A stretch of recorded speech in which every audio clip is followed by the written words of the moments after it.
Oh, hey, I didn't see you there. It's just some mindfulness. You might not think it, but it can actually help a lot with your musicianship. Welcome to the fourth episode of Freshman Fundamentals, where today we're going to be talking about how putting some mindfulness into your daily routine can help you as a student and a musician. Hey, before we get started, I just wanted to say it would really mean a lot to me if you could go and hit that subscribe button and also like the video. My hope with these videos is that I'm giving out advice that I wish that I had had when I was an undergrad. So hopefully we can get that out to as many people as possible. If you're watching on Instagram, you can follow the link in my bio and it'll bring you right to my channel and you can subscribe there. Subscribing is really going to help push these videos up in the algorithm and put them in front of more people who want to see them. Also, if you have a friend who might want to check out this video, make sure to send it to them. All right, enough of that. Let's get into the video.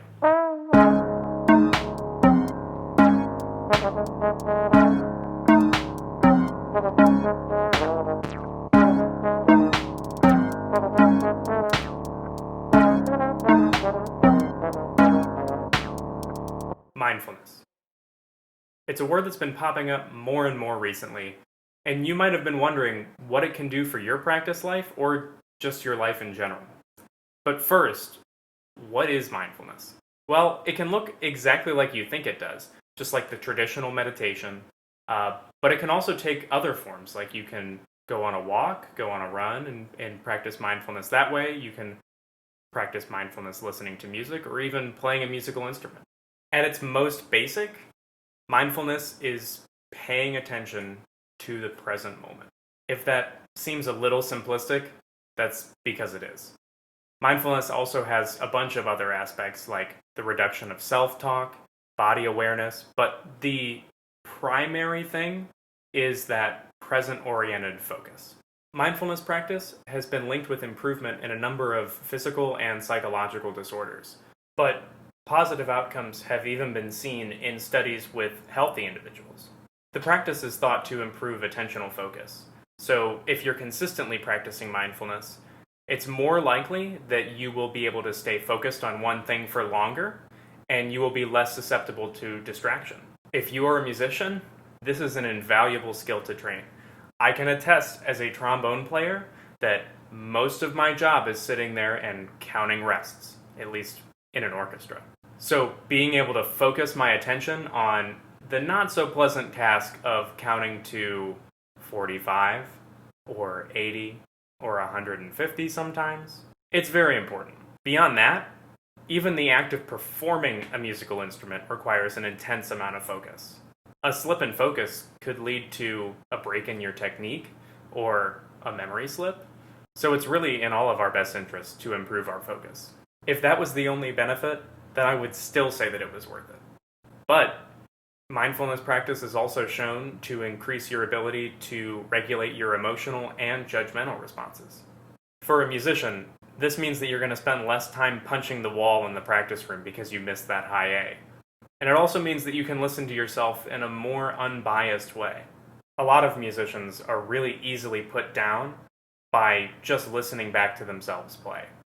And if you can go back and not assign a good or bad judgment to what you're hearing, it's going to help you move forward in a more constructive way. Does that sound less frustrating to you? Because it certainly sounds less frustrating to me. So incorporating some kind of mindfulness practice into your daily routine can help you improve all of these things. One of my favorites is the Headspace app.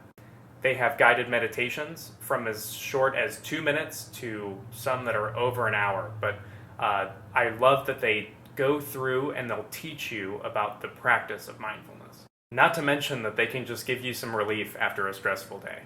But I wanted to see if I could incorporate some of this mindfulness into our practice room time. So I developed a 5-step routine that takes some pretty heavy inspiration from Timothy Gallwey's The Inner Game of Tennis. So the first step to this mindfulness practice routine is just perform. So whether that's a line of an etude, a section of a solo piece, or even 2 notes of an excerpt, just perform with your mind completely focused on the sound that you want to create. It's key that you're focused on the sound that you're trying to create rather than what you're doing to try and make that sound. Because while you're performing, you don't want to have your brain kind of all over the place like that. You just want to be focused on making music.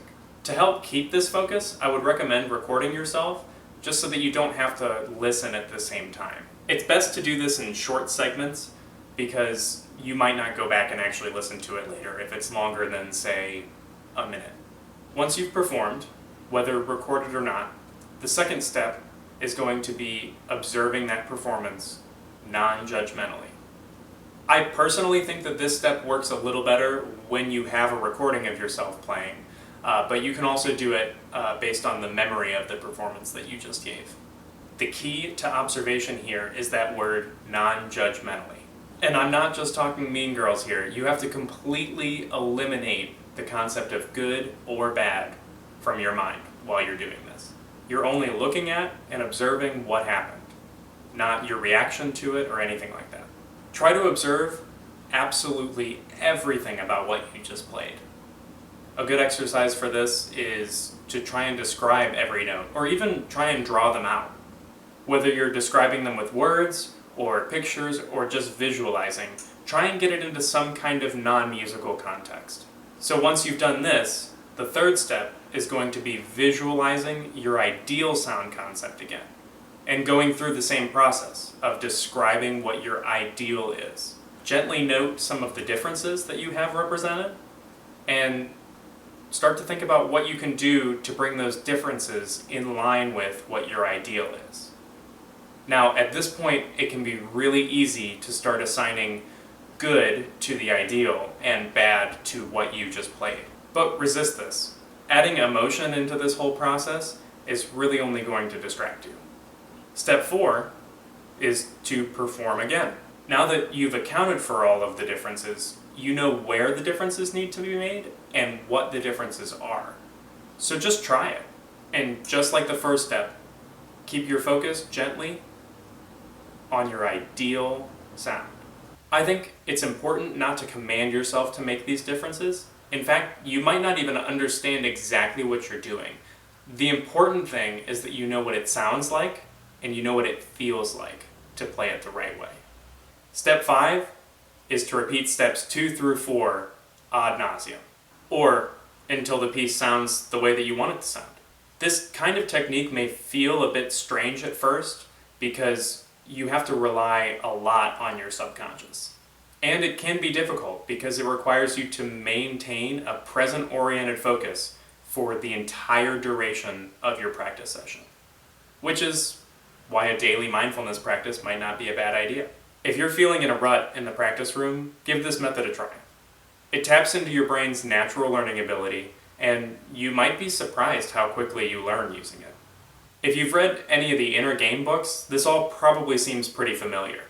But if you haven't, I would highly recommend that you go and check them out. There is an inner game of music, but I would recommend that you go and get the inner game of tennis.